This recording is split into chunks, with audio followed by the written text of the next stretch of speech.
दीनापुर नाम का खूबसूरत गांव एक छोटी सी नदी के किनारे था।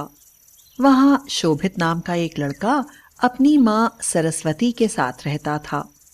जब वह छोटा था तभी उसके पिता की मृत्यु हो गई थी। आजा बेटा, नाश्ता कर ले और फिर स्कूल जा। देर हो रही है, मुझे भी कुछ करना है।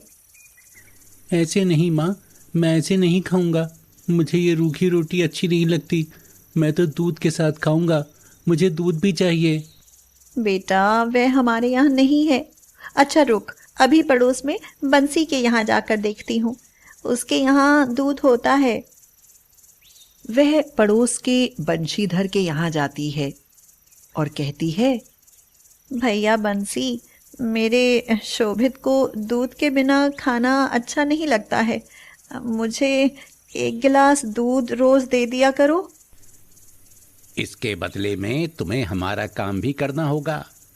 मुन्ने की माँ बीमार रहती है और हम बर्तन धोने के लिए एक बाई की तलाश कर रहे हैं। तो ऐसा करो, तुम दोपहर को मेरे बर्तन धो दिया करना और उसके बदले में मैं तुम्हें दूध और कुछ रुपए भी दूंगा। ठीक है भैया। इसी तरह गांव में सबका एक दूसरे से कनेक्शन जुड़ा होता है। नगद रुपयों की बजाय सामान और काम करके भी काम चलाया जा सकता है। सरस्वती दिन भर मजदूरी करती और जब मजदूरी नहीं मिलती तो गांव में ही जिस किसी का काम मिलता तो कर लेती। शोभित को वह अच्छे अच्छे कपड़े पहनाती, अच्छा खाना खिलाती और स्कूल में पढ़ाती थी। तुम कितनी कमजोर हो गई हो माँ। जब मैं बड़ा हो जाऊंगा तब मैं तुम्हें कुछ भी काम नहीं करने दूंगा। मेरा राजा बेटा नौकरी करके रुपए लाएगा और मैं रानी की तरह बैठकर राज करूंगी। अच्छा माँ, मुझे एक अच्छी सी कहानी सुनाओ। फिर वह उसको अच्छी अच्छी कहानियां सुनाती थी। शोभित आराम से सो जाता था। किसी किसी दिन ऐसा होता कि खाने के लिए कुछ भी नहीं होता तो सरस्वती खाना नहीं खाती और बस शोभित को ही खिला देती। माँ, आओ मेरे साथ खाना खाओ। बेटा, मेरे पेट में दर्द हो रहा है। मैं खाऊंगी ना तो बीमार हो जाऊंगी। शायद बदहजमी हो गई है। खाने से तो और भी तकलीफ बढ़ जाएगी। वह पानी लेने के लिए जाती है। शोभित अपने लिए दाल परोसने के लिए भगोने का ढक्कन खोलता है तो चौंक पड़ता है। अरे, ये तो बिल्कुल खाली है। अब समझा, माँ के लिए कुछ रह ही नहीं गया है।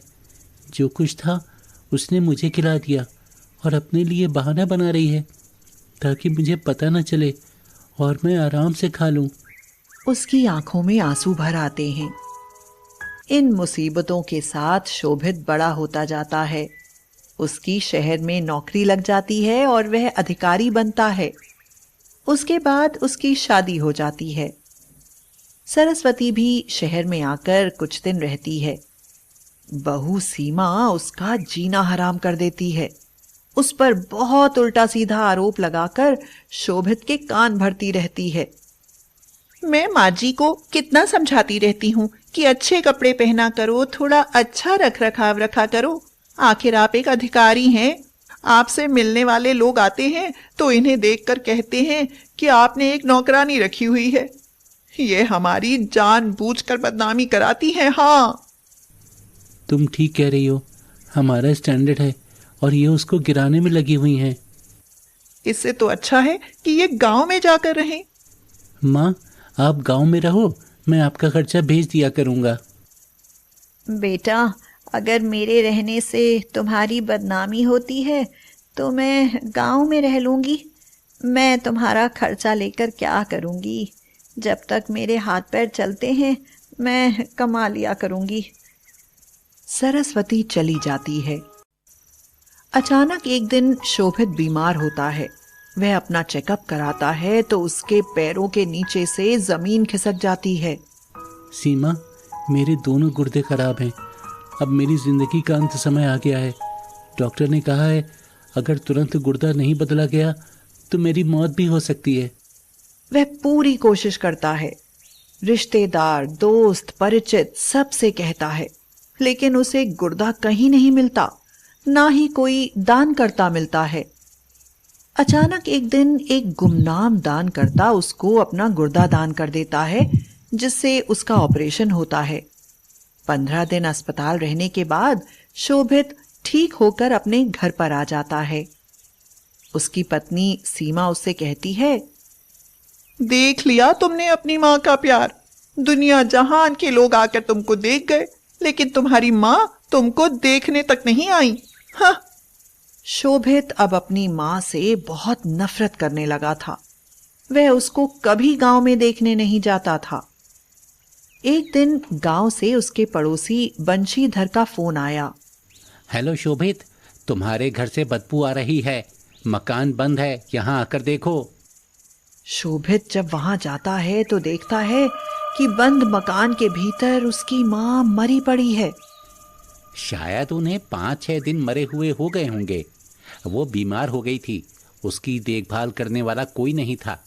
वो स्वाभिमानी थी, वो किसी का एहसान नहीं लेना चाहती थी, क्योंकि उसके गांव के कुछ लोगों ने कहा था कि तुम इधर उधर मारी मारी फिरती हो, तुम्हारा जवान बेटा तुम्हारी मदद नहीं करता, जरूर तुम्ही में कोई कमी होगी। सामाजिक दबाव में माँ का क्रियाकर्म तो करना ही पड़ेगा, लेकिन मेरी इच्छा नहीं है। माँ का दाह संस्कार करके शोभित घर आता है तो पड़ोस के सभी लोग जमा होते हैं और वे शोभित को धिक्कारने लगते हैं। शोभित, हम तुम्हें ऐसा नहीं समझते थे। तुम्हारी खातिर चाची ने पूरी जिंदगी मजदूरी की और अपने शरीर का, खान पान का कभी कोई ध्यान नहीं रखा। तुम सब भूल गए। कौन इतना करता है? तुम्हारी पत्नी ने उन्हें शहर से लड़ झगड़ कर भगा दिया, और कोई माँ होती तो तुमको देखने तक नहीं जाती, लेकिन उन्होंने तो अपना गुर्दा तक तुम्हें दे दिया। यह बात सुनकर शोभित को जैसे करंट लगा। क्या मुझको गुर्दा देने वाली मेरी माँ थी? तभी तो वो तुमको देखने नहीं जा सकी। उसने डॉक्टर से कह दिया था कि शोभित को मत बताना कि गुर्दा मैं दे रही हूँ, नहीं तो शायद वो बेचारा मेरी कमज़ोर हालत को देखते हुए गुर्दा नहीं लेगा। लेकिन मैं चाहती हूँ कि मेरा बेटा ठीक ठाक रहे। मेरा क्या है, मैं तो मरने को ही बैठी हूँ। शोभित की आंखों से आंसू बहने लगे। अब वह बहुत पछता रहा था। हे भगवान, ये मैंने कैसा अनर्थ किया। जिस माँ ने अपना सुख नहीं देखा और मेरे लिए अपनी जिंदगी कुर्बान कर दी, उस माँ को मैं अंतिम समय में अपने पास भी नहीं रख सका।